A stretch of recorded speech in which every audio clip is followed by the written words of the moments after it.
So today I'm going to look at the setup I use for my indoor range. Now this particular system, this is the Detroit Armor Competitor, and it is no longer in use. The Detroit Armor Company has gone bankrupt many years ago. I bought this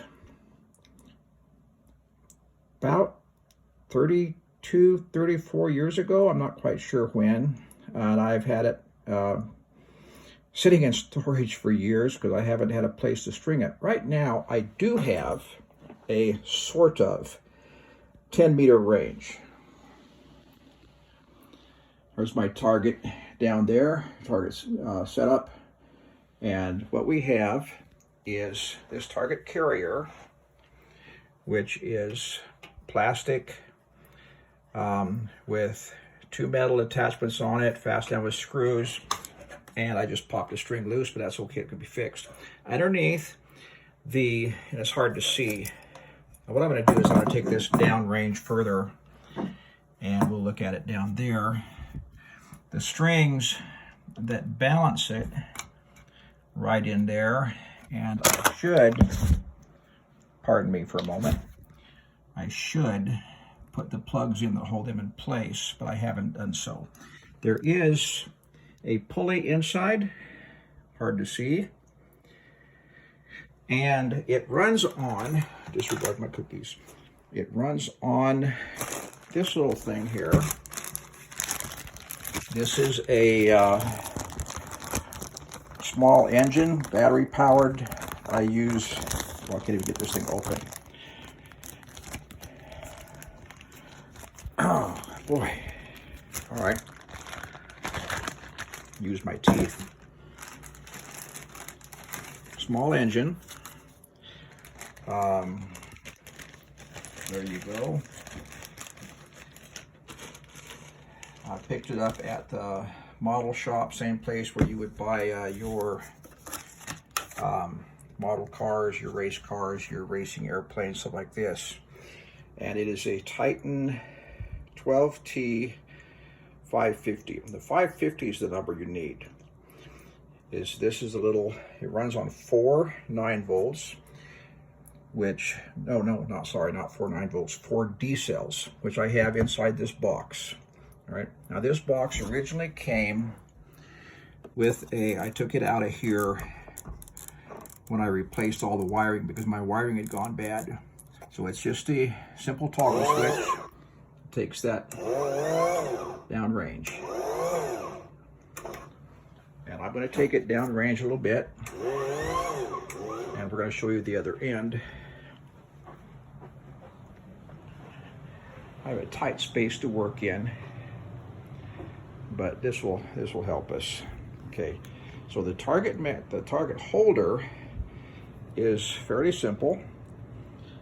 It has weights underneath to keep it upright. The string for the pulley is not one single loop. It is one string that is tight at both ends, run through the bottom of the carrier, and it rides along that, and then the pulley pulls either end. All right, and we come down here, and I'll just go ahead and carry it down. And this is the target backer.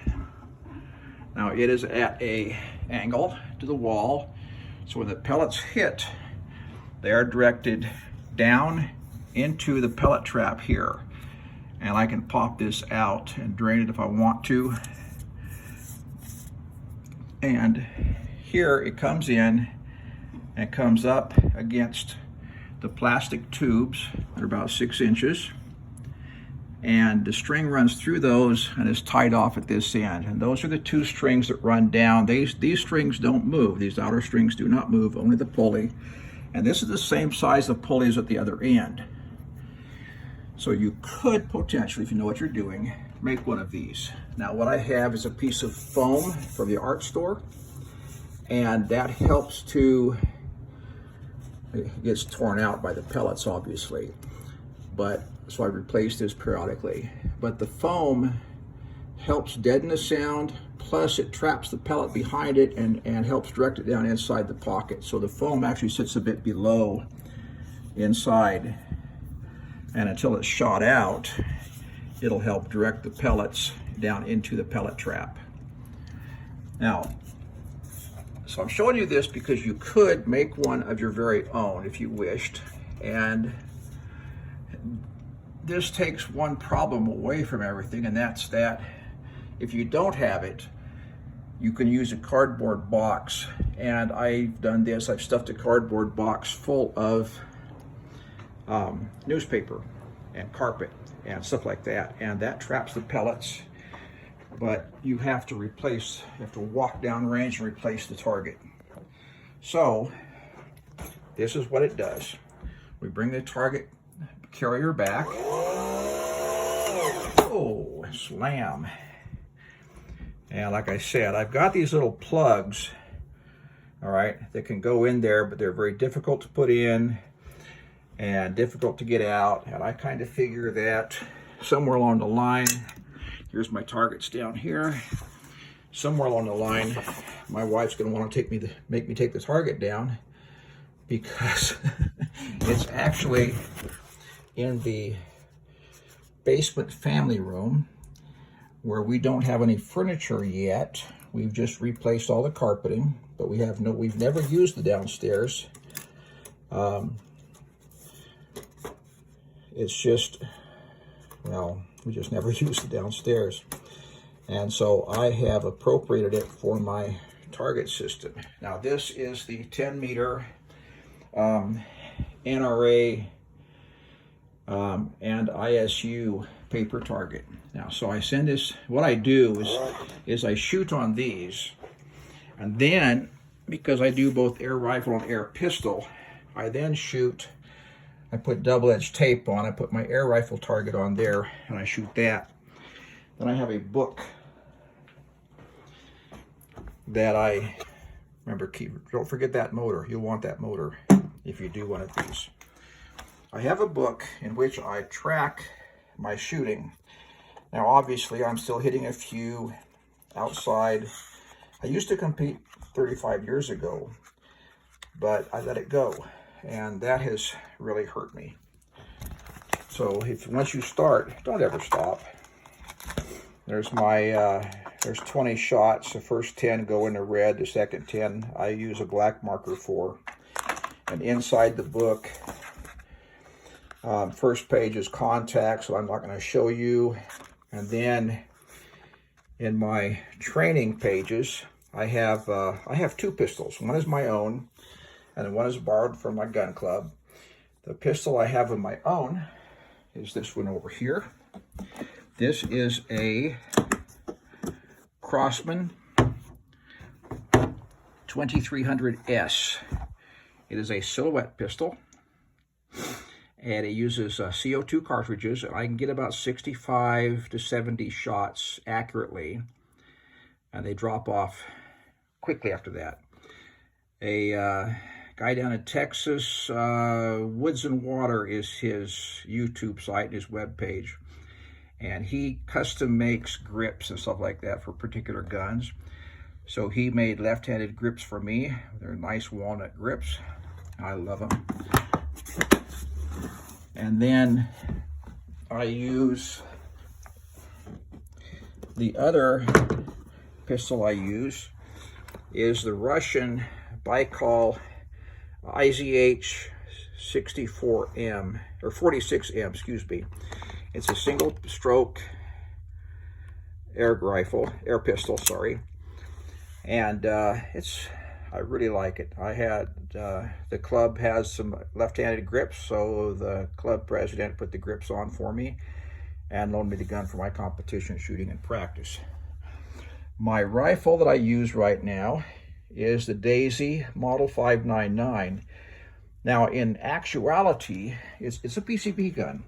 In actuality, it is the BSA Silver Star from Britain. And this is a great little gun. It's pretty accurate. It's considered a sporter competition. And the gun I used to use is this one here. This is a Weirock HW55. Now, they don't make it anymore. It's a break barrel. They don't make it anymore, but it is dead on accurate. And it did come with target sights, just like the other guns do. So that is my setup. I shoot the RWS Meisterkugeln, and I have the special match, both rifle and pistol, plus I have a lot of club ammo, pistol ammo here, rifle ammo here. And in this carton right now, even though it's a special match carton, I actually reload it with my club ammo, and that way I can track how many shots I've made. It holds 100 rounds, 100 pellets there. And that's what I use. So my shooting data diary, and it has not just for my rifle scores, as you can see, they suck. That's just the way it is. They're coming along slowly but surely. And here's my pistols. These are out of 200s, except for the top one, which was 300. And so until I'm shooting 190, I'm not really shooting good. The score sheets will be used when I'm shooting competition. I'll track my individual shots and where they are on the target. And then further back, I have some for practice, some for matches. Then I have notes of what I've done on a daily basis when I shoot. So several pages of notes. And then I've got all of my guns are listed so that I know exactly what I have in my air guns. And so a couple of air rifles, a couple of air pistols, and then I got reloading data for actual firearms, which we're not discussing here. But that's what I've got. And so I recommend that if you're getting into shooting, right now, maybe you're a casual shooter, that you look at something like this setup.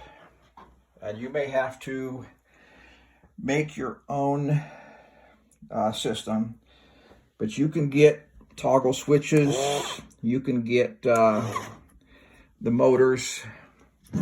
So all you have to do is make your own battery pack. Like I said, 4 D cells. So make your own carrier system. This side has the motor in it. This side has the batteries in it. This back here was where of course, the control switch, plus also the electrical system for 110 volt if you wanted to plug in one of those. And you can do that with a simple one of those computer jack things that you would use for your home notebook computer. You could use that and get a plug for it. So, and that's all it is. Your other option for home shooting, because I'll guarantee you, unless you're wealthy, you cannot afford the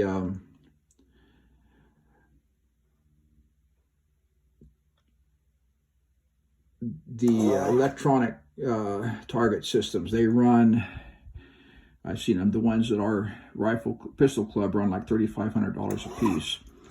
And I cannot. Wish I could, because I'd love to be able to sit here and just, when you have to vacuum the living room, or the family room down there, then be a simple matter of unplugging at one end. Now this one also, I have a lamp on the floor to illuminate the target. So let's run a target down. And so there you see the target at 10 meters. That's the pistol target. And it beats having to walk back and forth to check your shots. If you do have a paper, if a cardboard box down at the end with your paper target taped onto it or stapled onto it, just get a small spotting scope or a pair of binoculars or something where you can take a look what I've discovered works is I have a little miniature camera, or excuse me, miniature scope that fits onto my camera. And that one focuses real well at this distance. So that's an idea also. Just get one of those little scopes that give you a telephoto capability on your cell phone. And they're small, they're not expensive. And that would give you the ability to see your target without swapping it or walking down range to see what you're scored when you're trying to get sighted in. Okay, so welcome to my home range, and see you later.